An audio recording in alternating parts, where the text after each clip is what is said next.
नमस्कार। देवभूमि के दंगल में आप सभी का स्वागत है। मैं हूं आपके साथ गरिमा वाजपेयी। देवभूमि के दंगल में आज बात करेंगे जीत की जंग, चुनावी रण।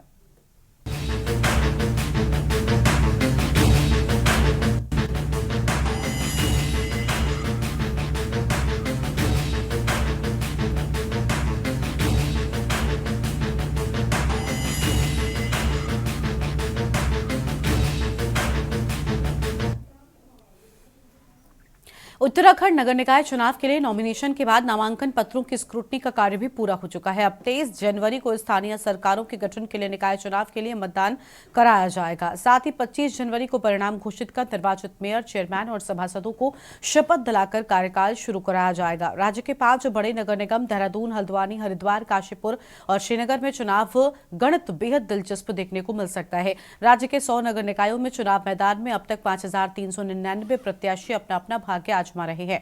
नामांकन कराने वालों में 47 को निर्विरोध निर्वाचित किया जा चुका है, जबकि 782 ने नामांकन कराने के बाद अपना दाखिल किया गया पर्चा वापस देकर प्रत्याशिता समाप्त कर ली है। और नाम वापस लेने वालों में मेयर पद के 25, नगर पालिका अध्यक्ष पद के 51 और नगर पंचायत अध्यक्ष पद के 58 प्रत्याशियों ने अपने नाम वापस लिए हैं। इसी तरह नगर निगम पार्षद पद के लिए 217, पालिका सदस्य पद के लिए 218 और पंचायत सदस्य के लिए 214 प्रत्याशियों ने अपने नाम वापस लिए हैं।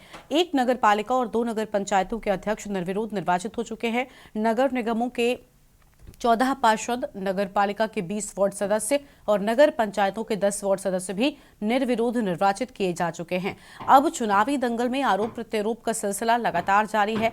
कई निकायों में नामांकन पत्र रद्द करने के खिलाफ कांग्रेस पार्टी न्यायालय की शरण में जाने की तैयारी में है। कांग्रेस का कहना है कि सत्तारूढ़ दल ने हार के भय से नामांकन निरस्त कराए हैं। कांग्रेस नेता हालांकि अब निर्दलीय नामांकन करा चुके लोगों के जरिए भाजपा को तगड़ी चुनौती देने को कमर कसे हैं। इधर भाजपा सरकार के कामकाज के मद्देनजर विपक्ष का सफाया होने का दावा कर रही है। हालांकि दिक्कतें भाजपा में भी कम नहीं है, क्योंकि बागियों ने मैदान में डटकर नींद हराम कर रखी है। भाजपा ने डैमेज कंट्रोल के लिए अपनी रणनीति पहले से ही तय कर रखी है। फिलहाल देखना होगा चुनावी दंगल में तमाम पार्टियों की जुगलबंदी के साथ साथ कई निर्दलीय बड़ी संख्या में बाजी न मार जाएं। इसलिए कांग्रेस व भाजपा की निगाहें निर्दलियों पर टिकी हुई हैं। आज इसी मुद्दे पर करेंगे चर्चा। खास मेहमानों का पैनल हमारे साथ में होने वाला है, लेकिन उससे पहले एक नजर आज की इस खास रिपोर्ट पर डालिए।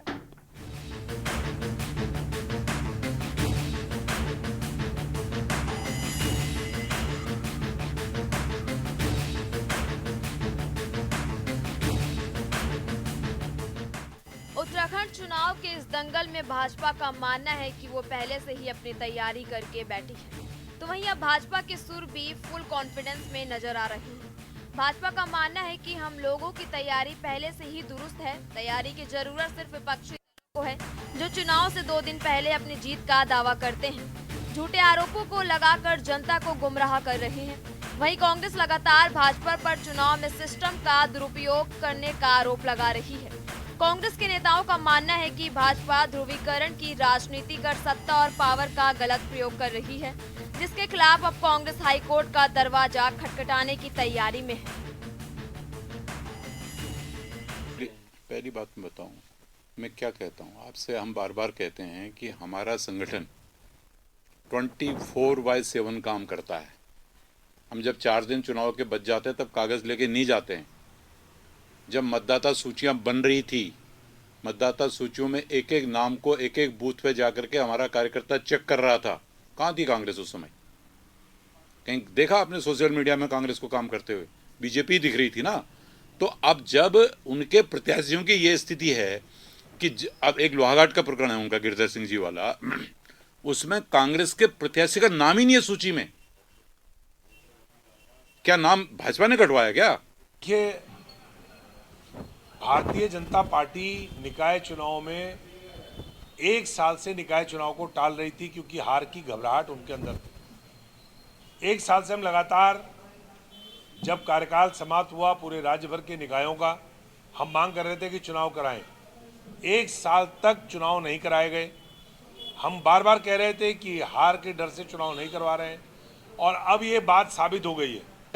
जो कांग्रेस के प्रत्याशी थे खारिज करवाना, हरबटपुर नगर पंचायत के कांग्रेस प्रत्याशी का पर्चा खारिज करवाना, देहरादून के आधा दर्जन से ज़्यादा कांग्रेस के प्रत्याशियों के खिलाफ अनर्गल आपत्तियां लगवा करके जिस प्रकार से सत्ताधारी दल के नेताओं ने, विधायक ने वहां पहुंच करके अधिकारियों को धमकाया, गाली गलौज करी, दबाव बनाया और कोशिश करी कि पर्चे खारिज हो जाएं।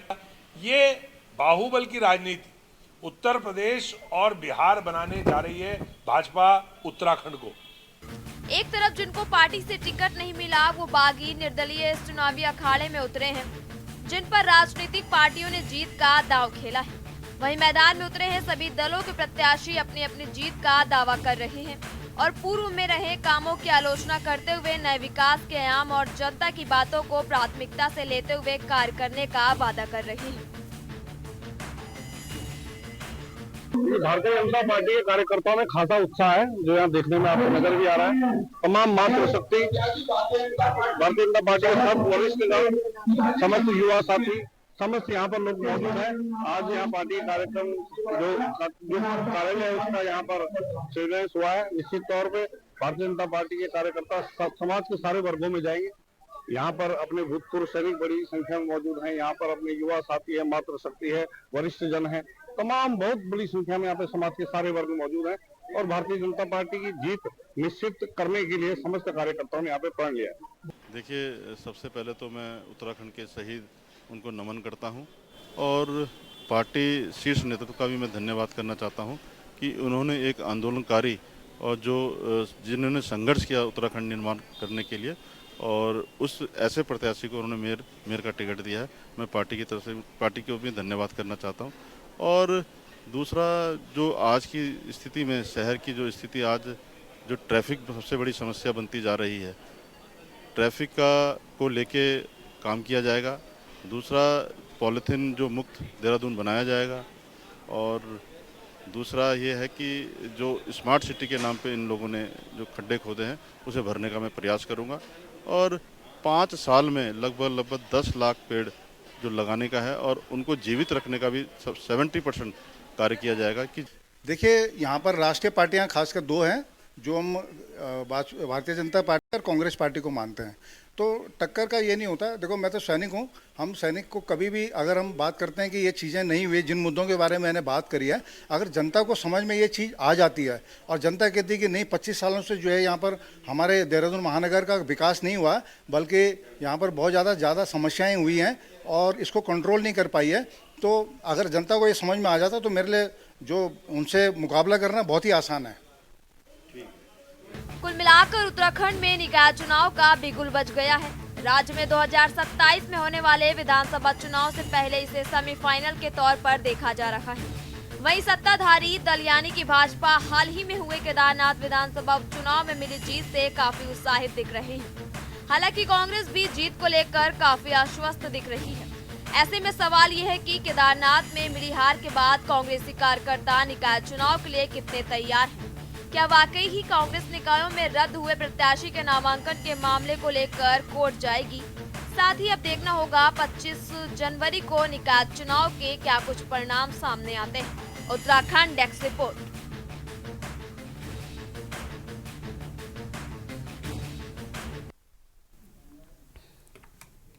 देवभूमि के दंगल में आज इसी मुद्दे पर हम करेंगे विस्तार से चर्चा। खास मेहमानों का पैनल हमारे साथ में जुड़ रहा है। प्रभा बंधुनी जी हमारे साथ में है, प्रदेश प्रवक्ता है भारतीय जनता पार्टी की ओर से। प्रतिभा सिंह जी हैं, प्रदेश प्रवक्ता कांग्रेस पार्टी की ओर से। और हमारे साथ में पीसी थपलियाल साहब वरिष्ठ नेता हैं यूकेडी की ओर से। दीपक मलिक जी समाज सेवी हैं। अभी थोड़ी ही देर में हमारे साथ में मनोज डैनी जी भी जुड़ेंगे और प्रतिमा जी जुड़ेंगी।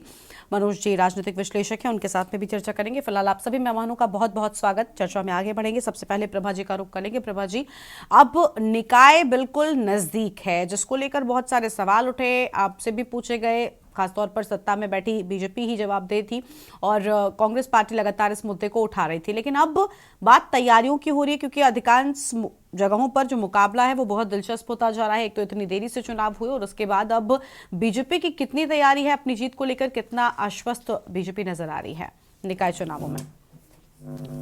देखिए गरिमा जी, भारतीय जनता पार्टी के लिए जब चुनाव आते हैं तो केवल हम तभी तैयारी नहीं करते हैं। सबसे पहले तो मैं ये कहना चाहूंगी, हमारे भारतीय जनता पार्टी की जो कार्यकर्ता हैं वो 24/7 मैं कहूंगी कि वो पूरे साल चुनावी मैदान में रहते हैं और हम हर क्षेत्र को कहते हैं कि जो भी हमारी योजनाएं होती हैं कि वो निरंतर हम जनता के बीच में उनको पहुंचाते रहते हैं। तो ये कह देना कि अब चुनाव आ गए हैं और अब हम लोगों के बीच में जा रहे हैं, मैं कहूंगी बिल्कुल ही गलत है। अगर भारतीय जनता पार्टी के कार्यकर्ता की आप बात करेंगे तो वो हमेशा जन कल्याण के लिए ही हम लोग काम करते हैं और हमारे लिए राजनीति एक सेवा है।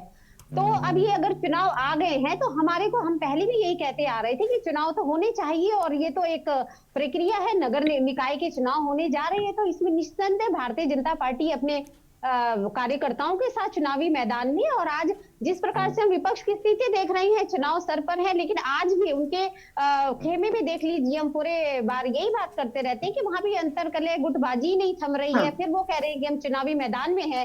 तो भारतीय जनता पार्टी का तो कार्यकर्ता हो, हमारे शीर्ष नेतृत्व हो, तो अब हम चुनावी मैदान में डटे हुए हैं और हमें किसी भी प्रकार का कोई, हम तो कह रहे हैं जल्दी से जल्दी, हमने कहा था कि चुनाव होने चाहिए, ये हमारी बहुत पहले से ही मांग थी, क्योंकि हम जनता के बीच में निरंतर कार्य कर रहे हैं।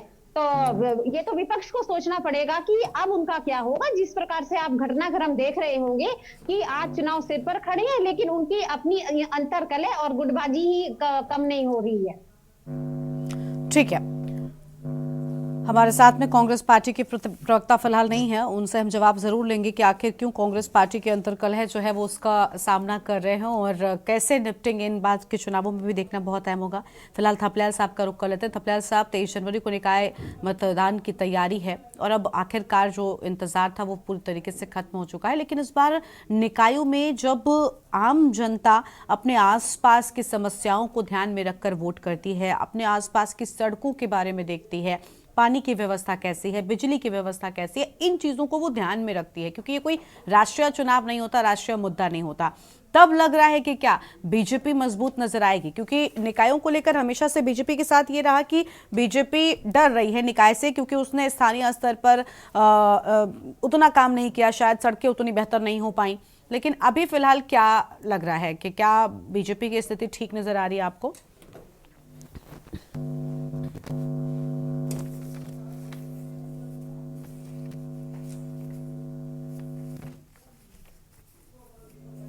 इनके नेता बीजेपी के सभी एक ही चीज बोल रहे हैं कि हम 24/7 चुनाव के लिए काम करते हैं। यानी इनका एक मकसद रह गया है चुनाव, और चुनाव में जो कोई भी हथकंडे हैं उनसे ये पीछे नहीं हटते। ये सत्य है कि इनको जन मुद्दों से कुछ लेना देना है ही नहीं।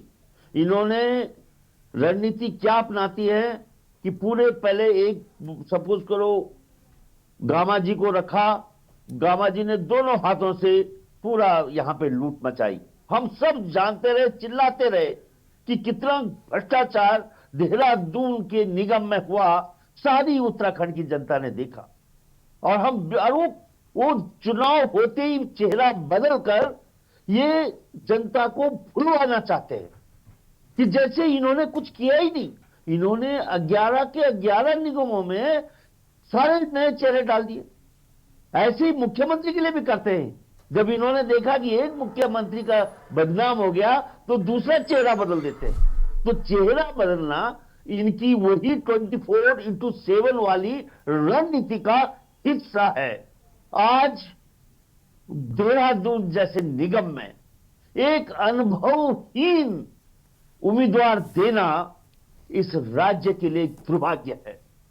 देहरादून एक पढ़ा लिखा लोगों का शहर है। ये शहर वो नहीं है। पहले तुमने एक कैसे गामा दिया था, हम जानते हैं कि गामा जी कितने पढ़े थे। धर्मनगरी ऋषिकेश में देखो, इनका उम्मीदवार 8वीं पास है। देखिए आप, धर्मनगरी ऋषिकेश का मेयर 8वीं पास होगा। शर्म आ रही है हमें कि हम किन लोगों पर विश्वास कर रहे हैं और आज नीच कर विश्वास कर रहे हैं। और जनता को उम्मीदवारों की जो क्वालिटेटिव है वो दिखाई नहीं दे रहा। आज क्वालिटेटिव लीडरशिप को पैंतोड़ में कर दिया है भारतीय जनता पार्टी ने और जनता ने। इन्होंने वो संपूर्ण जनता को, वो ये साइकोलॉजिस्ट लोगों की बड़ी टीम है इनके पास, इन्होंने सबको डिजिटल अरेस्ट कर दिया है जनता को। जनता सोच समझ ने बंद कर दिया है भारतीय जनता पार्टी के डिजिटल अरेस्ट ने। हम खाली ये सोच रहे हैं कि ये कैसे मतलब धड़ल्ले से बोल रहे हैं, शर्म भी नहीं आ रही। 24/7 हम चुनाव के लिए काम करते हैं। अरे तुम 24/7 जरा जनता के लिए काम करके दिखाओ ना। तो आज अगर जनता के लिए काम करते होते तो आज उत्तराखंड की तस्वीर बदल दी होती। आज जिस तरह से उत्तराखंड को हमेशा, इनका पहला मुख्यमंत्री जो कोश्यारी जी या वो आए थे, उन्होंने भी हमें हवा में गुब्बारे उड़ाए, ऊर्जा प्रदेश। और वर्तमान मुख्यमंत्री भी गुब्बारे उड़ाता है। कभी बोलता है खेल भूमि, मैं देवभूमि को खेल भूमि बनाऊंगा। कभी बोलता है कि मैं कृषि आप पर जनता विश्वास क्यों नहीं करती है? आप भी तो चुनावी मैदान में उतरते हैं ना। मैं आपसे एक प्रश्न कर सकती हूँ क्या? आपको ऐसा नहीं है जनता ने मौका नहीं दिया था? आप इस बात से मना नहीं कर सकते हो। जब भारतीय जनता पार्टी पहली सरकार तो यहाँ कांग्रेस की बनी, दूसरी जब बीजेपी की सरकार बनी तो आपके भी विधायक आए थे, तो वो विधायक जाके सत्तारूढ़ कांग्रेस की गोदी में क्यों बैठ गए? क्या आप कल बात कर रहे थे मेरे साथ कि हमारे पास ऐसी विचारधारा है, तो वो लोगों को आपकी विचारधारा से क्यों वो सहमत नहीं हुए आपके विधायक, और वो दूसरी पार्टी में चले गए? तो कहीं ना कहीं कमी है ना आपकी विचारधारा में, या नहीं, कोई कमी नहीं है मैडम। आपको बहुत पढ़ी लिखी महिला है, आपको ये नहीं मालूम है तुम्हारा उत्तराखंड माफियों के शिकंजे में है। धन के आले सब आज पूरे जो बुद्धिजीवी हैं तुम्हारी पार्टी में भी, भारतीय जनता पार्टी में भी हाशिए में जा चुके हैं। ठीक है प्रभा जी उनको कंप्लीट करने दीजिए, आप अपनी बारी में बोलेगा मैडम। ठीक है, अगर आपको कुछ काउंटर करना है उसे लिख कर रखिए। थपलाल साहब आप कंप्लीट करिए, बीच में कोई नहीं बोलेगा। मैं ये बोल रहा हूं कि जिस पार्टी में सारे बुद्धिजीवियों को हाशिए में डाल दिया गया हो, मेरे को दुख होता है कि उत्तराखंड आंदोलन के सिपाही था रविंद्र जुगरान, एक योग्य नेता था रविंद्र जुगरान, उसको हाशिए में डाल दिया इस भारतीय जनता पार्टी ने। मैं सलूट करता हूं भारतीय कांग्रेस को कि जिसने की एक आंदोलनकारी को आगे किया, क्योंकि यही वीरेंद्र पोखरियाल उस समय आंदोलन में हमारे साथ कंधे से कंधा मिला रहा था और रविंद्र जुगरान का लक्ष्मण बनकर पृथक राज्य उत्तराखंड की लड़ाई लड़ रहा था। लेकिन आज रविंद्र जुगरान भारतीय जनता पार्टी ने कचरे में डाल दिया। तो क्या कैसे होगा? इनका जिस तरह से हथकंडे, जिस तरह से धन बल के माध्यम से ये अपने को जितवाते हैं, जनता नहीं देती जितवाती इनको, इनके जितवाते हैं अपने को। इनका मुख्यमंत्री हारा, उसको तुम्हारा जितवा दिया और रख दिया हमारे सिर पे। ये है हाल भारतीय जनता पार्टी का। भारतीय जनता पार्टी एक गैंग बन गई है, गैंग।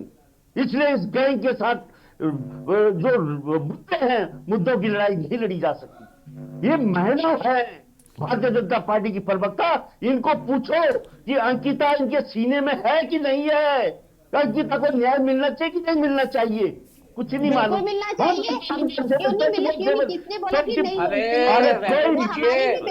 ठीक है प्रभा जी, तुमने अंकिता को सूर्यास्त के बाद जलाया था।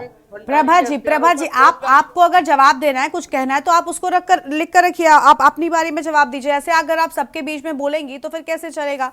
चलिए ठीक है, हमारे साथ में कांग्रेस पार्टी की प्रवक्ता भी प्रतिभा सिंह जी जुड़ चुके हैं, स्वागत आपका भी। लेकिन उससे पहले दीपक मलिक जी का रुख कर लेंगे, समाज सेवी हैं। दीपक जी आपके पास ही आ रहे हैं सर। दीपक जी अब बोलिए, आप क्या सही प्रत्याशियों का चयन किया गया है? इसके पहले भी जो मेयर थे उनको लेकर जिस तरीके की घटनाएं हुई, जो चीजें सामने आई, उसके बाद ये सब क्या कुछ है फिलहाल?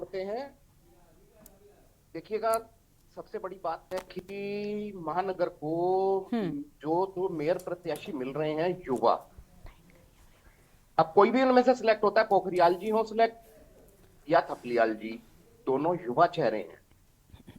अब इनकी मेरिट्स देखना वो तो बड़ा लंबा विषय हो जाएगा। पोखरियाल जी जहां पर डीएवी कॉलेज के अध्यक्ष भी रहे हैं, छात्र संघ के वरिष्ठ राज्य आंदोलनकारी भी रहे हैं, और सौरभ थपलियाल जी जो हैं ये डीएवी कॉलेज जैसे प्रतिष्ठित जो कॉलेज है, अपने आप में एक बड़ी यूनिवर्सिटी से कम नहीं माना जाता ये कॉलेज, उसके छात्र संघ के ये भी अध्यक्ष रहे हैं।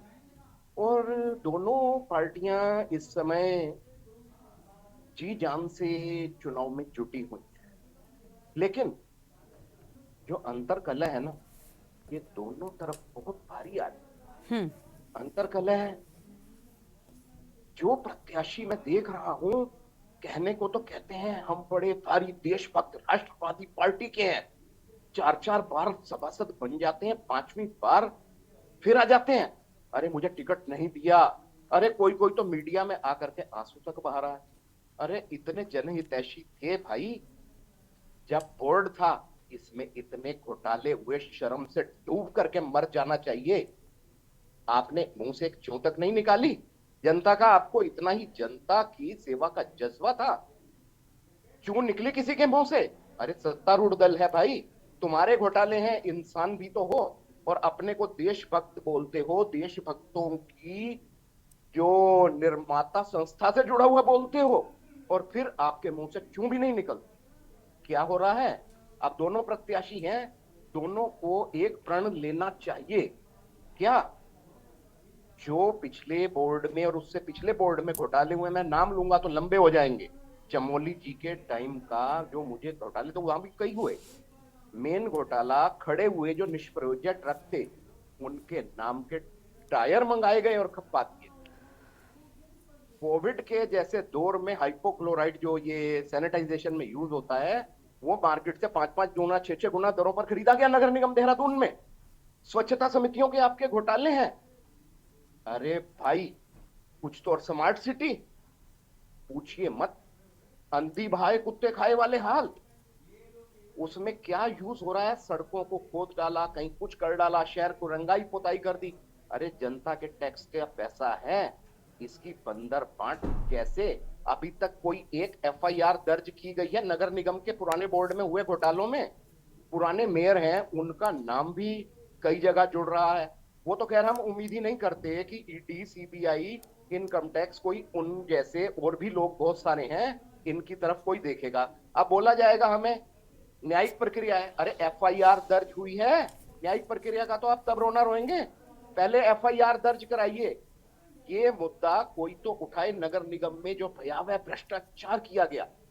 और जहां तक कांग्रेस की हम बात करें, वो तो जिम्मेदार विपक्ष की भूमिका भी नहीं निभा पा रहे हैं। उनके तो अपने संगठन में मैं देख रहा हूं वरिष्ठ वरिष्ठ नेता, मेरी वाइफ को टिकट नहीं मिला, मेरे बंदे को टिकट नहीं मिला, मैं तो छोड़ के जा रहा हूं, आंसू बहा रहे हैं। अरे पार्टी ने आपको दर्जा राज्य मंत्री बनाया, पता नहीं क्या क्या बनाया। अगर ऐसा ही चलता रहा तो कांग्रेस का तो मैं बता रहा हूं कि भाई राम भरोसे है पार्टी। अगर कांग्रेस कहीं ज्यादा खुशफहमी में है तो ये खुशफहमी दूर कर देनी चाहिए, जनता के बीच में रहिए। जो कांग्रेस कोई केदारनाथ का चुनाव नहीं ढंग से लड़ रही, कोई चुनाव नहीं, मेयर का भी नहीं, इसके नेताओं को तो मेन चिंता है 2027 में कौन बनेगा मुख्यमंत्री। जो 5-6 चेहरे हैं ना, उनको उसकी ज्यादा चिंता है। ये कहां से जिम्मेदार विपक्ष बनेंगे? इनकी तो दौड़ वो है कौन बनेगा मुख्यमंत्री। 27 की चिंता अभी से है। कोई तो सोच रहा है चल यार मैं ना बना, मैं अपने लड़के को एडजस्ट कर दूं, लड़की को एडजस्ट कर दूं, और कोई कह रहा है मेरे में क्या कमी है। अरे भाई आज की चिंता कीजिए, अन्यथा आप चुनाव लड़ने लायक ही नहीं बचेंगे। तो ये कहिए कांग्रेस में नए चेहरे आने जो लगे हैं, चलिए अब मेयर के लिए हैं जो भी हैं, तो थोड़ा शुभ संकेत है, लेकिन स्थिति वहां भी अच्छी नहीं है। अभी जैसे कि बोला गया अंकिता भंडारी के लिए, अंकिता भंडारी को बेटी बता रहे हैं आप लोग। आपके संगठन में किसी ने अंकिता भंडारी के हत्यारे और उसके पिता के लिए एक पोस्ट लिखी है? मुझे दिखाइए।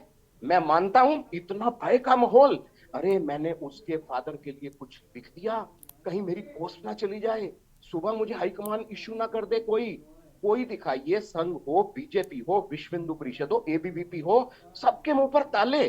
अंकिता भंडारी का जहां पर मतलब जो एक तरीके से अपराध का प्लेस था, उसमें आग किसने लगाई, बुलडोजर किसने चलाया? आज तक वो एक यक्ष प्रश्न बना हुआ है, किसी के मुंह पर जवाब नहीं। अगर आप भी बोले उसमें, कहने को तो आप प्रवक्ता हैं बीजेपी से, मॉर्निंग तक आपसे भी सवाल जवाब हो जाएगा। पोस्ट का क्या हाल होगा मैं नहीं जानता।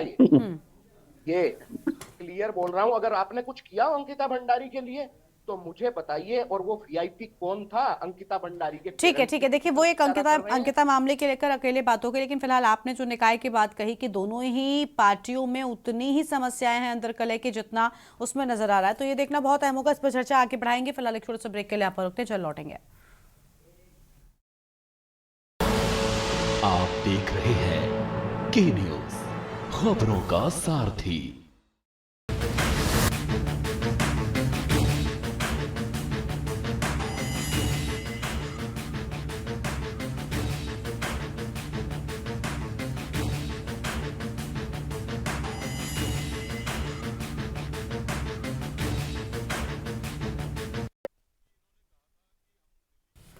ब्रेक के बाद देवभूमि के दंगल में आप सभी का स्वागत है। हम चर्चा कर रहे हैं निकाय चुनाव को लेकर। हमारे साथ में खास मेहमान लगातार बने हुए प्रतिमा सिंह जी के साथ में इस बार शुरुआत करेंगे। प्रदेश प्रवक्ता कांग्रेस पार्टी की ओर से बहुत स्वागत मैम आपका। प्रतिमा जी, कांग्रेस पार्टी की स्थिति बहुत खराब है, खासतौर पर इंटरनल कांग्रेस पार्टी की अगर हम बात करें मैम, हर एक चुनाव में ये बहुत छोटा चुनाव है जिस लिहाज से जितने बड़े चुनाव आपकी पार्टी ने फिलहाल देख लिए, अगर उसके मुकाबले हम देखें लोकसभा विधानसभा अब निकाय पर आ गए हैं, लेकिन चुनाव कोई भी हो कांग्रेस पार्टी की समस्याएं नहीं बदलती हैं, वो जस की तस रहती हैं। नेता बस वही है ना कि अपनी अपनी धुन में सब लगे हुए हैं, कोई बड़ा नेतृत्व नहीं है, कोई बड़ा मैनेजमेंट नहीं है, कोई अनुशासन नहीं है। ऐसा लगता है पार्टी में सब बिखर गया है।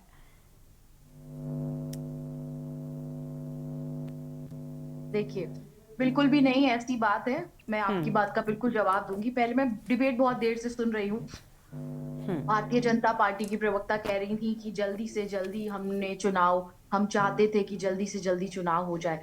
देखिए कितनी जल्दी ये चुनाव चाहते थे कि 1.5 साल लगा दिए इन्होंने। प्रवर समिति का कार्यकाल बढ़ाते चले गए।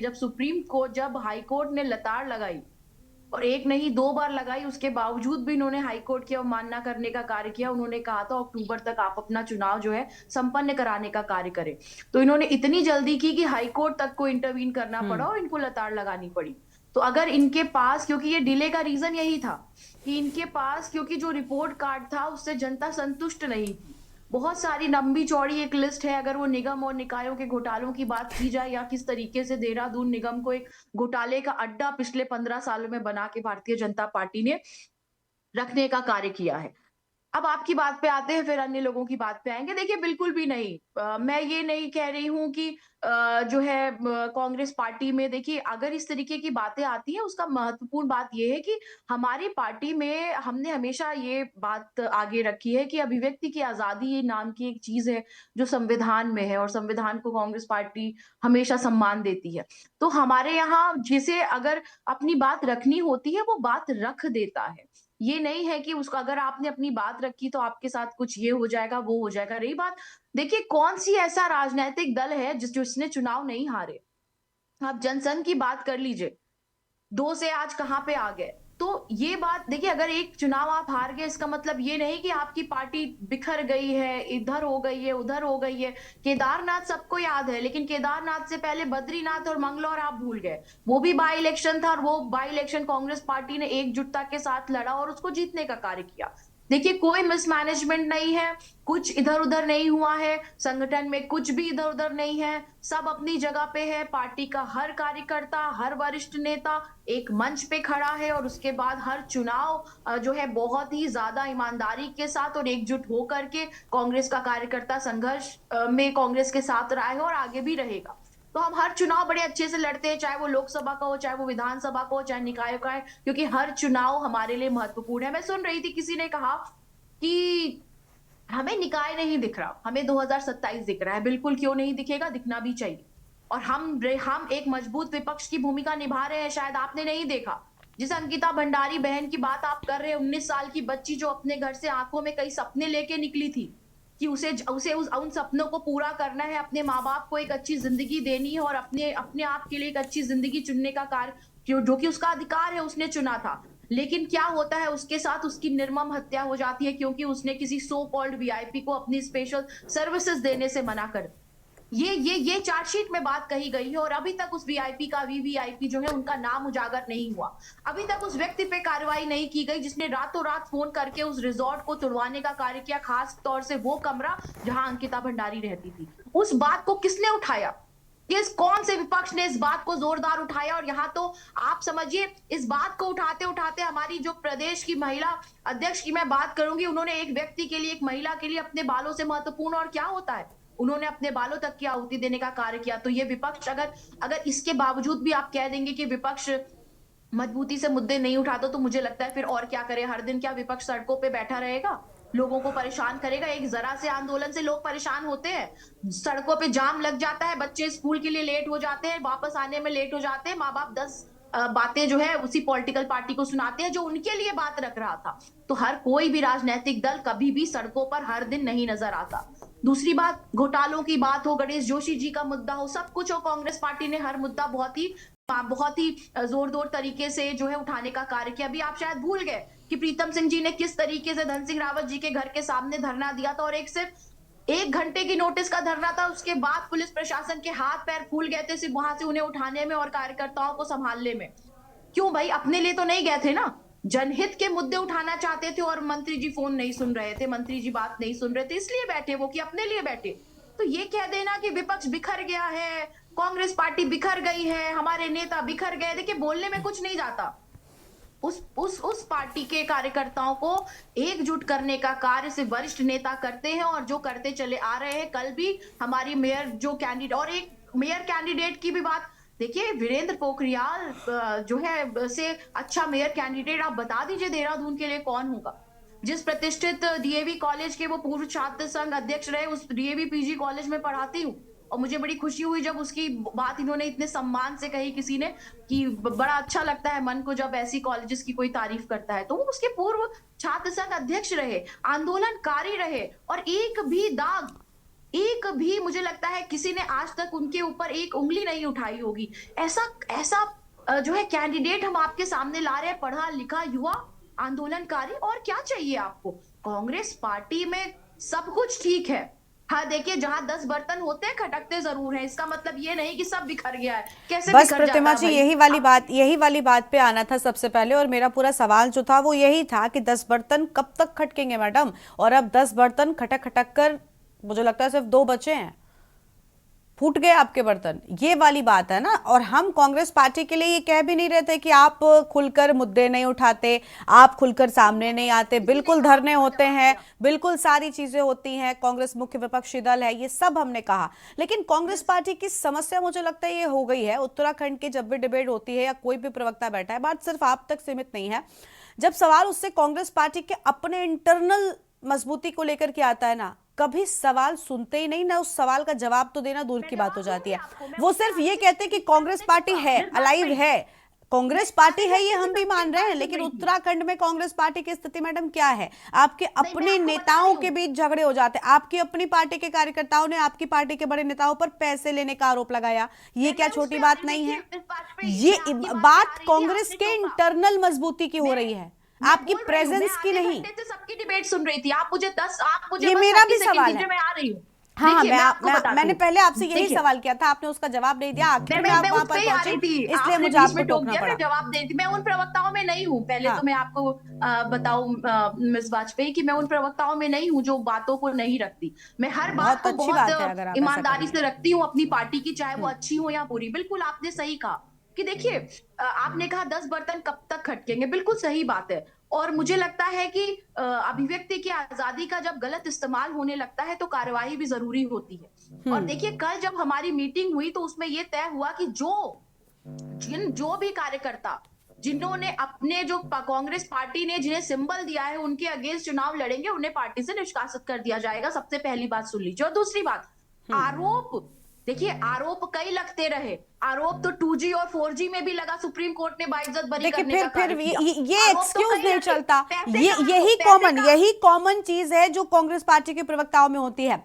देखिए, बात सिर्फ बीजेपी की नहीं हो रही, आप बहुत अच्छे आप मुद्दे उठा रहे हैं, हमने देखा और ये अगर इस चीज पर विचार करेगी कांग्रेस पार्टी, अपनी कांग्रेस पार्टी के लिए ही बेहतर होगा, क्योंकि आप मुद्दे उठा रहे हो, आप अपनी प्रेजेंस दिखा रहे हो, आपका काम है सत्ता पक्ष कुछ भी करे आप उसको उठाओगे, उस पर उसकी कमियां गिनाओगे, बिल्कुल ठीक है, उसमें कोई बुराई नहीं है, कोई भी विपक्षी दल यही करता है। लेकिन मैम, जब तक अपने घर में कहते हैं ना 4 बर्तन खटकेंगे, तो फिर आप बाहर के शोर को कैसे बताएंगे? जब अपने ही बर्तन घर की लड़ाई कहाँ आप नहीं जीत पाए, खटकते। कहते हैं सबसे पहली लड़ाई घर में लड़ी जाती है, और जब वो लड़ाई बिल्कुल। कांग्रेस पार्टी जीतेगी उसके बाद ही किसी चुनाव में आप जीत पाएंगे। ये कांग्रेस के हित की बात है, लेकिन सुनता नहीं है कोई, और नहीं, स्वीकार बिल्कुल भी सुनते नहीं हैं करता आपकी कोई, ना उस पर काम करता। और जवाब भी देते हैं। देखिए आपकी बात का ऐसा नहीं। और किस पार्ट में, एक बात बताइए आप मुझे, छोटी सी बात बताइए। अभी त्रिवेंद्र सिंह रावत जी जो कि इस प्रदेश के पूर्व मुख्यमंत्री हैं, उन्होंने बीच सदन में जो बात सिर्फ उत्तराखंड की थी उसे बीच सदन में कहकर पूरे देश के, पूरे विश्व के सामने उजागर कर दिया, और डायरेक्टली इनडायरेक्टली धामी जी को खनन माफिया कहने का कार्य कर दिया। तो कम से कम ये जो बर्तन सदन में खटक रहे, जो एक दूसरे से भिड़ रहे हैं, उससे तो बेहतर है कि उस कांग्रेस भवन में हम एक दूसरे की बात एक दूसरे से करके कम से कम अपने आला कमान तक या अपने वरिष्ठ नेताओं तक अपनी बात पहुंचाने का कार्य करते हैं। अपने पार्टी का मजाक नहीं बनाते जाके दिल्ली में सदन में उस बात को रख करके। तो ये मुझे लगता है भारतीय जनता पार्टी में भी कोई कम नहीं है, लेकिन दिक्कत ये है कि वहां क्या है, वहां कहते हैं all is well. No, there is no all is well in Bharatiya Janata party. Dilip Rawat जो लैंसडाउन के विधायक है, उन्होंने क्या कहा था? उन्होंने तो आपने देखा कि उन्होंने सत्र तक के बहिष्कार की धमकी तक दे डाली थी कि अगर उनकी बात नहीं सुनी जाएगी, धामी जी उनकी बात नहीं सुनेंगे, जो वादा उनसे किया था वो पूरा नहीं करेंगे, तो सत्र का बहिष्कार करेंगे। देखिए ठीक है मैडम, ठीक है, अब फिर वही, ठीक है प्रतिमा जी, ठीक है, आप स्वीकार कर रही है। हमने ये भी नहीं कहा कि बीजेपी दूध की धुली हुई है।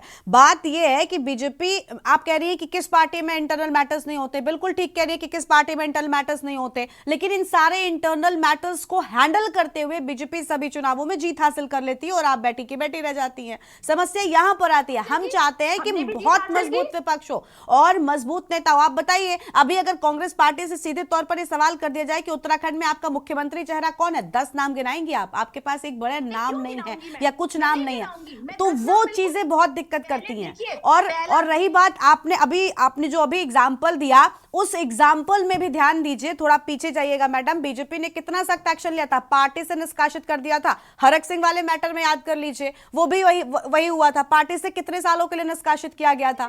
तो ये जब स्ट्रिक्ट एक्शंस होते हैं तब डर भी बैठता है। इनमें से किसी को निष्कासित नहीं किया। और एक बात और मैं आपको बता दूं, मैं 10 नाम बिल्कुल नहीं लूंगी मुख्यमंत्री चेहरे पे। पहला ध्येय होगा विधानसभा चुनाव जीतना, उसके बाद जो वरिष्ठ नेताओं का पैनल तो होगा, जनता के बीच चेहरा भी जाता है ना मैडम, जनता के बीच तो जाता है। जनता तो इसी साइकोलॉजी पर काम करती है। हारे हुए व्यक्ति को आला कमान नहीं तो बनाया भाजपा के, कि इन्होंने बनाया। आपसी सहमति से तो धामी जी भी नहीं बने थे। अगर आपसी सहमति से बनते तो जीते हुए विधायकों के बीच से हारे हुए विधायक को कैसे बना दिया मुख्यमंत्री? तो देखिए, हर फैसले, चाहे भारतीय जनता पार्टी हो चाहे कांग्रेस पार्टी हो, जब मुख्यमंत्री पद की बात आती है तो दिल्ली से ही होते हैं। यहाँ के पैनल जाते हैं। ठीक है, देखिए सब कुल मिलाकर मैडम, अगर कांग्रेस पार्टी इस वाले पॉइंट पर काम करेगी तो उससे फायदा बीजेपी का नहीं होना है, उससे फायदा भी कांग्रेस का ही होना है। तो अगर उस पर काम होगा तो बेहतर होगा। और रही बात आप हारे हुए मुख्यमंत्री की कर रही है, तो देखिए हारा हुआ मुख्यमंत्री क्यों, जीता हुआ मुख्यमंत्री वो हारे, लेकिन बावजूद इसके, अगर मैं मान लेती हूं कि विधायकों की मंजूरी नहीं रही होगी, लेकिन बावजूद इसके कभी आपने कोई शिकायत पार्टी के इंटरनल मैटर से नहीं सुनी होगी। ये होता है दल का मजबूत होना मैडम।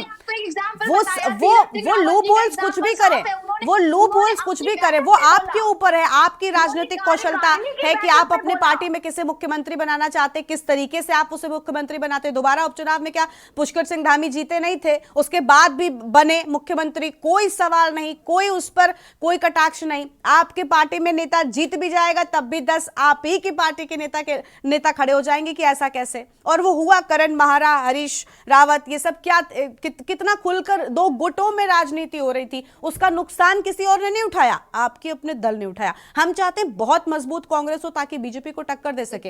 अगर विपक्ष मजबूत होता ना मैडम, सरकार को डर रहता है। देखिए, विपक्ष मजबूत ना होता, मैं आपको एक बात बताऊं मिस वाजपेयी, विपक्ष मजबूत ना होता तो भारतीय जनता पार्टी को 1.5 साल ना लग जाते अपने आप को राजी करने में कि चलो अब तो निगम चुनाव करा दें। तो विपक्ष चुनाव तो होने ही थे। हम बिल्कुल ठीक है, आपने बहुत अच्छी इस पूरे मामले में भूमिका निभाई। कांग्रेस लगातार निकाय पर सवाल करती रही, हमने बहुत से डिबेट्स कर डाली, लेकिन अब हम उस चीज पर आ गए। ठीक है, अब क्या मैडम, 1.5 साल से हम भी चर्चा कर रहे हैं कि भाई प्रशासकों के हवाले क्यों चल रहा है निकाय।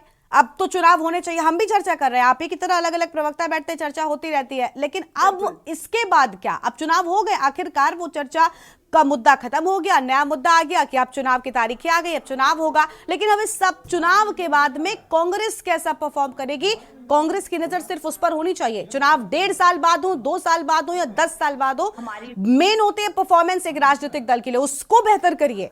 ठीक है, चलिए आपके पास में लौटेंगे, दीपक जी का रुख कर लेते हैं। दीपक जी, ऐसा है ना कि जैसे कांग्रेस के लिए बोला गया, कांग्रेस में दीपक जी आप थोड़ा सा अगर लाउड बोलेंगे तो आपकी आवाज अच्छी आएगी। जी अब आ रही है? हाँ हाँ बोलिए सर। हाँ, ऐसा है कि देखिए, ठीक है, आंतरिक लोकतंत्र हर पार्टी के लिए जरूरी है, लेकिन चुनाव से पहले जिन लोगों को देखिए कि जिन्होंने, जिसे डेमोक्रेसी की लैंग्वेज, तो ये वर्ड वैसे यूज नहीं करता, लेकिन ये बोले ही जाते हैं, जो मलाईदार पदों पर रहे हैं, दर्जा राज्य मंत्री रहे, पार्टी के वरिष्ठ पोस्टों पर रहे, अगर माना एक टिकट नहीं मिला, इलेक्शन से पहले मैं रिजाइन कर रहा हूं, मैं वो कर रहा हूं, मैं ये कर रहा हूं, ये बड़े लेवल पर केवल कांग्रेस में हो रहा है, बीजेपी में हो रहा है, वो छोटे लेवल पर, लेकिन इतने बड़े लेवल पर जो हो रहा है, निसंदेह अगर कांग्रेस नहीं संभलती है नहीं तो दीपक जी थोड़ा सा टोकूंगी, थोड़ा उठाना ही सा है। मेरी भी बात जोड़ते जाइए। हो बीजेपी में भी रहा है, सबसे बड़ी बात ये, और ये बहुत, छोटे ये लेवल। राजनीति नहीं है, ये दल की मजबूती की बात है, ये होता बीजेपी में भी है, बशर्ते ऐसा लगता है या ऐसा मैसेज जाता है बाहर खुलकर। तपलियाल साहब भी इस बात से सहमत होंगे कि होता जरूर है, लेकिन उनके पास हैंडल करने की एक अलग क्षमता होती है, उनके जो गाइडलाइंस है वो बहुत एकदम क्लियर टर्म्स कंडीशंस पर काम करते हैं सर, ये चीज कांग्रेस जैसे पार्टी कि नहीं कर पाती। घोटाले हैं, नगर निगम में घोटाले हुए, मेरा बोलना है कि कांग्रेस के भी तो वहां पर सभासद काफी सारे थे, उन्होंने आवाज उठाई। स्वच्छता समितियों में 60 करोड़ रुपए का घोटाला बोला जा रहा है, टेंडर का, होल्डिंग टेंडर का घोटाला बोला जा रहा है। अरे कोई नहीं सुनता, नगर निगम के बाहर ताला लगाइए ना, लेट जाइए कि हमारे ऊपर से कोई निकल कर अंदर जाएगा, बाहर आएगा, जब तक कि एफआईआर दर्ज नहीं होती। लेकिन उन्होंने क्या किया? इसका मतलब है कि मिली जुली सरकार नगर निगम में चलती रही है। इस बारे में चाहे कांग्रेस हो चाहे बीजेपी का तो काम है, क्योंकि उनका दल वहां पर रहा है, उनको तो उन घोटालों का जिक्र करते ही वो तो उसे राष्ट्रीय मुद्दों पर आ जाएंगे, जी कांग्रेस ने वो किया, ये किया, हम ये कर रहे हैं, हम वो कर रहे हैं, घोटालों पर कोई ध्यान नहीं देंगे।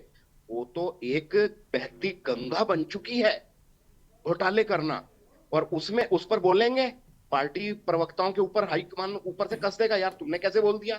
लेकिन विपक्ष का काम तो था, विपक्ष ने नगर निगम में क्या कोई आवाज उठाई घोटालों की? पिछले 5 साल 10 साल में नहीं उठाई। क्यों नहीं उठाई? वो मजबूरी समझ सकते हैं, अगर ये मजबूरी है। इसी तरीके से कांग्रेस के तो जो इसमें देहरादून नगर निगम में नेता प्रतिपक्ष थे, वो भी इलेक्शन पिछले इसमें अभी लोकसभा चुनाव में वो भी पलट करके सत्तारूढ़ दल के साथ चले गए, तो फिर वो क्या करेंगे? ये तो मिली पार्टी सरकार है जी। मैं तो, और अच्छा चलिए अगर बीजेपी की हम बात करें तो क्या कर रहे हैं, गलियों में दिल्ली सरकार की आबकारी की पॉलिसी ठीक नहीं है। अरे आप लोगों ने तो गलियों में मॉडल शॉप्स खुला डाली हैं शराब की। अभी पीछे मैं एक न्यूज पढ़ रहा था, वाइन टूरिज्म स्टेट में लाया जाएगा। अरे जब कांग्रेस की गवर्नमेंट थी उस टाइम पर एक शराब फैक्ट्री की बात हो रही थी पहाड़ पर, आप लोगों ने देवभूमि की संस्कृति का हनन हो रहा है वो, और आप इसे वाइन टूरिज्म का स्टेट बनाएंगे। अरे भाई हमारा सर शर्म से झुक गया ये बातें सुनकर, जब हम और देखते हैं ना गलियों में मॉडल शॉप्स आपने खुलवा दी हैं। ये देवभूमि का कल्चर है, शर्म आनी चाहिए, शर्म अगर हो तो। ये मुद्दे आप कहेंगे नगर निगम के नहीं है, अरे वो दुकानें भी तो नगर निगम में ही खुल रही हैं। अगर ये कर रहे हैं तो कांग्रेस ने विरोध क्यों नहीं कर दिया इन मुद्दों का? मुद्दा हम दे रहे हैं, हम विपक्ष हैं क्या? मुद्दे हम दे रहे हैं, बताइए। ठीक है, ठीक है सर। प्रतिमा जी कुछ कह रही है, जल्दी से मैम, थोड़ा सा फिर थपलियाल साहब को सुनिए। हाँ बिल्कुल, बस 10 सेकंड लूंगी। देखिए, जिन घोटालों की आप निगम की बात कर रहे हैं और ये कह रहे हैं कि कांग्रेस पार्टी ने क्या किया, तो एक बात आपको आपके संज्ञान में लाना चाहूंगी, ये जो होर्डिंग्स और यूनिकॉर्न घोटालों की बात ये जो जनता के सामने आई है ना, ये आरटीआई के माध्यम से आई है, और वो आरटीआई आपको बताना चाहती हूँ कि वो आरटीआई कांग्रेस के ही नेता ने डाली थी, और उनको ही रिप्लाई में जब आया तो उसके बाद जो घोटाले का खुलासा हुआ, और उसके बाद उन्होंने प्रेस कॉन्फ्रेंस भी की। और सफाई कर्मचारी, सुन लीजिए, स्वच्छता समिति की जो बात है, तो स्वच्छता समिति का घोटाला भी उजागर तब हुआ जब कांग्रेस के कुछ पार्षदों ने वहां पे हंगामा किया। तो ये मत कहिए, देखिए कुछ लोग होते हैं इतना करते हैं इतना गाते हैं, कांग्रेस पार्टी जनता के मुद्दों को उठाने में भरोसा रखती है, जनता का काम होना चाहिए। आज इस देश में अगर आरटीआई के माध्यम से आप भ्रष्टाचार को उजागर कर पा रहे हैं, तो वो भी आपको मानना पड़ेगा कि कांग्रेस पार्टी की देन है, स्वर्गीय डॉक्टर मनमोहन सिंह जी की देन है। तो हम यही तो चाहते हैं कि जनता ने आपको विपक्ष बनाया है, तो जिम्मेदार मजबूत विपक्ष हम बनिए। हमेशा से एक जिम्मेदार विपक्ष की भूमिका निभाते रहे हैं, और जब सरकार ने अपने दायित्वों को भूली है, हमने सरकार को उसके दायित्वों के निर्वहन के लिए उनको याद दिलाया है, चाहे वो सड़क पे याद दिलाना पड़े, चाहे वो सदन में याद दिलाना पड़े, हर जगह याद दिलाने का कार्य किया। और एक बात और आपको बताना चाहूंगी कि कांग्रेस पार्टी मजबूती से चुनाव लड़ रही है, और जहां जहां भी जा रही है वहां पे उन्हें जन समर्थन जो मिल रहा है, चाहे वो एक आप हमारे पार्षदों के या हमारे मेयर कैंडिडेट के नॉमिनेशन में ही देख लीजिए, कार्यकर्ताओं के साथ साथ आम जनमानस भी था।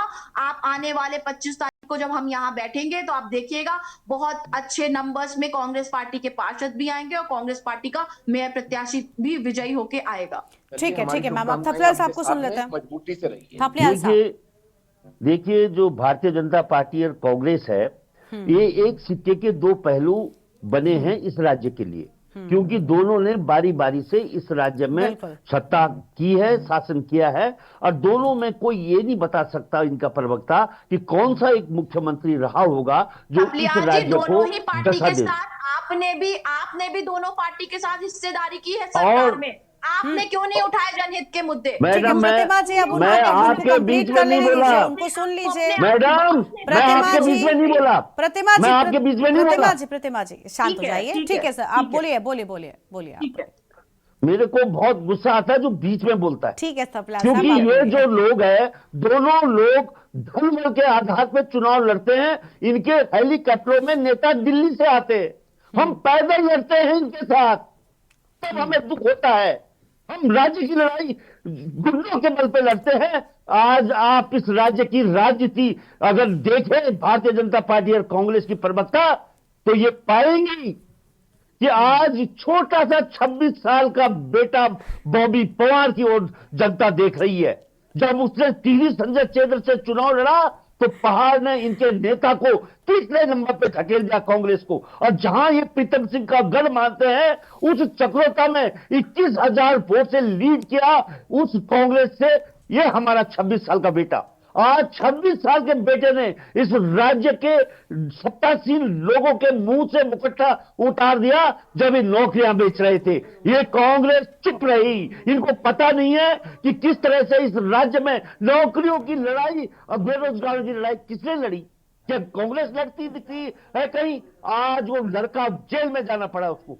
उस लड़के ने किस तरह से एक भ्रष्ट अधिकारी को कॉलर पर सवाल किया मीनाक्षी सुंदरम को कि बताइए तुमने कैसे इस यादव को तुम दोबारा वो कर रहे हो। वो हिम्मत दिखाई उस लड़के ने हिम्मत दिखाई। वो कल परसों गया वहां सचिवालय के उसमें इन्होंने बड़ा भारी किला बना दिया है सचिवालय, जनता को दूर कर दिया है इन अधिकारियों ने उस किले से। उसने वहां पे सवाल खड़ा किया, कहां से सवाल ये करते, ये जो बोल रहे हैं कि हम वो कर रहे हैं, ये कर रहे हैं, वो कर रहे हैं। आज मजबूर है जनता उस बच्चे की तरफ देखने के लिए, ये सोचना चाहिए। ठीक है, एक छोटी सी प्रतिक्रिया जल्दी से बीजेपी के लिए लेते हैं सर। 10 सेकंड के लिए, जिसे आप बच्चा कह रहे हैं, वो बेरोजगारों की लड़ाई लड़ते लड़ते राजनीतिक समर में क्यों कूद गया? वो बच्चा जनता की लड़ाई नहीं लड़ रहा है, वो बच्चा अपनी लड़ाई। ठीक है प्रतिमा जी, ठीक है। अब बीजेपी की एक छोटी सी प्रतिक्रिया, आप दोनों आपस में डिबेट मत करिए प्लीज। थपलियाल साहब आप शांत हो जाइए सर। इनके बच्चे मेयर का चुनाव लड़ेंगे। थपलियाल साहब प्लीज आप शांत हो जाइए प्लीज। और प्रतिमा जी प्लीज आप भी शांत रहिए। प्रभा जी आप बोलिए जल्दी से। प्रभा जी भी नहीं खोखला है। हाँ इनका थपलियाल साहब हो गया, अब हो गया ना, प्लीज आराम से बच्चे बोलिए आप। बच्चे संघर्ष करेंगे, प्रभा जी, बात आप जल्दी करेंगे। से बोलिए। थपलियाल साहब थोड़ी देर शांत हो जाइए, बोलिए। गरिमा जी, जो हमारा आज का मुद्दा भी रहा है, इस्तेमाल कर रहे हैं। देखिए माफिया प्रेस राजनीति प्रतिमा के जी, चलते। प्रतिमा जो है, जी मैं और आपको- थपलियाल साहब, प्लीज आप लोग शांत होंगे, प्लीज। प्रभा जी को बोलने देंगे, गलत बात है ना, प्लीज आप मैं बोलने अभी दीजिए। डिबेट में यही देख रही थी कि भारतीय जनता पार्टी आज चाहे वो केंद्र की सरकार हो या राज्यों की सरकार हो या फिर कहीं पर भी हो, क्यों भारतीय जनता पार्टी हर जगह जनता उसको चाह रही है। इसका यही एक कारण है कि अनुशासन, हमारी पार्टी, जिस परिवार का कोई मुखिया ही ना हो, जी। आप घर में भी ये देख लीजिए, जब परिवार का मुखिया ही ना हो तो उस परिवार को संभालेगा कौन। आप घर में सब कुछ लाकर रख दीजिए, लेकिन उस चीज का रखवाली कौन करेगा। आज आप राज्यों को ऐसे लोगों के हाथों में दे देंगे जो अपने ही स्वार्थों के लिए, व्यक्तिगत स्वार्थों के लिए लड़ रहे हैं। 50 ठीक साल है। पार्टी में रह के वो सिर्फ जा रही है, तो परिवार का कोई मुखिया नहीं है, तो राज्य की जनता किसको देगी, कौन वहां क्या नेतृत्व करेगा। तो जिस पार्टी का कोई नेतृत्व नहीं होता, मुझे लगता है जनता कभी भी उसको राज्य की सत्ता में नहीं बैठने देगी। और जहां तक रहे बार बार अनुभवहीन, अगर ये बोल सकते हैं कि बॉबी कुमार अनुभव वाला है, तो क्या सौरभ थपलियाल अनुभव नहीं प्रभा जी, बार-बार देखिए थपलियाल सारी जी बातें कहते हैं, सारी कितनी बातें एक तरफ, सारी बातें एक तरफ, ठीक है। हमने कांग्रेस के भविष्य को लेकर थोड़ी चर्चा ज्यादा कर ली, उनको ज्यादा वक्त दिया। प्रतिमा जी देर से आई थी, लेकिन इसका मतलब ये नहीं है कि बीजेपी में सारी चीजें मजबूत हैं। ठीक है, वोट प्रतिशत भी कई चुनावों में हमने देखा भारतीय जनता पार्टी का गिरा कई जगहों पर अलग अलग। ठीक है, आप सीटों के लिहाज से अगर हम देखें, आप आगे निकले, उनसे आप जीते।